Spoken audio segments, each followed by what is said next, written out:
Hello everyone. तो हम start करने लगे हैं +2 क्लास की फ़िज़िक्स। इसमें आपको हर चैप्टर के डिटेल नोट्स मिलेंगे। तो हम स्टार्ट कर रहे हैं first unit, that is electrostatics. तो हम यहाँ पे इलेक्ट्रोस्टैटिक्स का फर्स्ट चैप्टर डिस्कस करेंगे, that is electric charges and fields. इसमें आपको प्रॉपर नोट्स बनवाए जाएंगे। अभी के लेक्चर में हम डिस्कस करेंगे इलेक्ट्रिक चार्ज क्या होता है, कंजर्वेशन ऑफ चार्ज, ये electric properties of field charge होती है, उसी का ही पार्ट है। तो आज हम इसी को डिस्कस करेंगे। सो हम फर्स्ट टॉपिक से स्टार्ट कर रहे हैं, that is electric charge. Charge क्या होता है? Electric charge is a property of a substance due to which it experience a force when placed in electric field and magnetic field. Electric charge वो property है substance की, यानी कि अगर अपन ने किसी सब्सटेंस को इलेक्ट्रिक फील्ड या मैग्नेटिक फील्ड के अंदर रख दिया तो वो क्या करेगा? फोर्स को एक्सपीरियंस करेगा, उसी को बोलते हैं इलेक्ट्रिक चार्ज। ठीक है।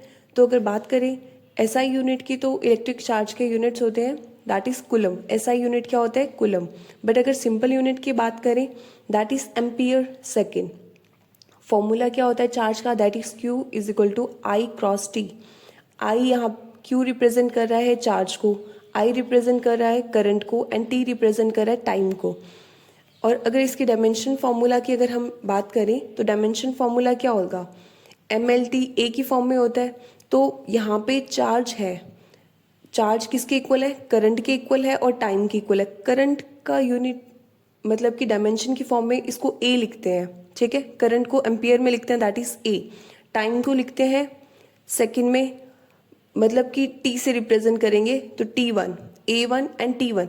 यहाँ पे M एंड L कुछ है नहीं, तो M एंड L क्या हो जाएगा अपने पास? 0। तो ये हो जाएगा इसका डायमेंशनल फॉर्मूला। तो अगर आपको इलेक्ट्रिक चार्ज की डेफिनेशन आती है तो सबसे पहले आप चार्ज लिखोगे कि ये हमारे पास एक वो प्रॉपर्टी है जिसको अगर हम अपन इलेक्ट्रिक फील्ड या मैग्नेटिक फील्ड में रखेंगे तो एक फोर्स एक्सपीरियंस करेगा, उसी को हम चार्ज बोलते हैं। उसके एसआई यूनिट्स को भी लिखोगे एंड देन उसके डायमेंशन फॉर्मूला को भी आप लिखोगे।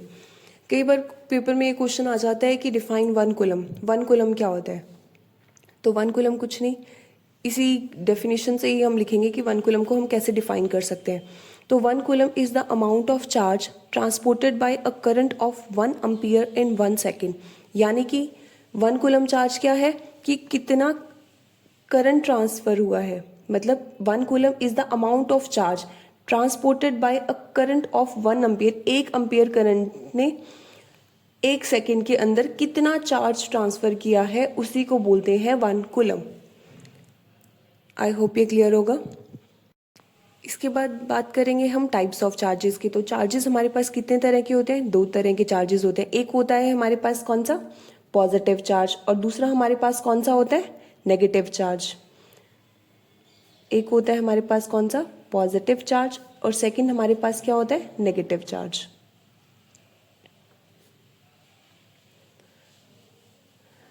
अब हमें कैसे पता चलेगा किसी ऑब्जेक्ट के ऊपर पॉजिटिव चार्ज आएगा या नेगेटिव चार्ज? सी, अगर कोई ऑब्जेक्ट अपना इलेक्ट्रॉन लूज कर देगा तो उसके ऊपर आता है पॉजिटिव चार्ज। और अगर कोई ऑब्जेक्ट अब इलेक्ट्रॉन्स को गेन करे, अगर वो इलेक्ट्रॉन्स ले रहा है तो उसके ऊपर क्या आएगा? Negative charge.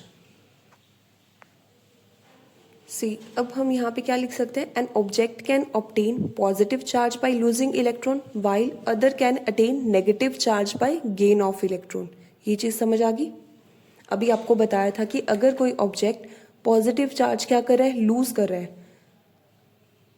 इलेक्ट्रॉन लूज कर रहा है, तो उसके ऊपर क्या आएगा? Positive charge. अगर अपने पास ऑब्जेक्ट कोई क्या कर रहा है? इलेक्ट्रॉन्स को गेन कर रहा है, तो उसके ऊपर क्या चार्ज आएगा? Negative charge. अब एक हमने ये भी पढ़ा हुआ है कि जो लाइक चार्जेस होते हैं, लाइक चार्जेस वो क्या करते हैं? आपस में रिपेल करते हैं, दे रिपेल ईच अदर। और अनलाइक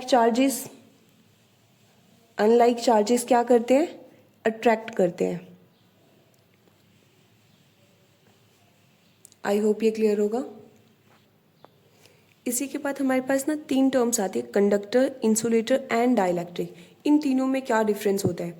तो कंडक्टर्स वो होते हैं जो इलेक्ट्रिसिटी को कंडक्ट करते हैं। ठीक है। इंसुलेटर्स वो होते हैं जो इलेक्ट्रिसिटी को कंडक्ट नहीं करते। तो डाइलेक्ट्रिक्स क्या होंगे? मतलब कि डाइलेक्ट्रिक्स वो मटेरियल है, इनको अपन ये बोल सकते हैं कि इंसुलेटर्स तो है बट ये क्या करेंगे? सिर्फ हीटिंग इफेक्ट को पास करते हैं विदाउट कंडक्टिंग।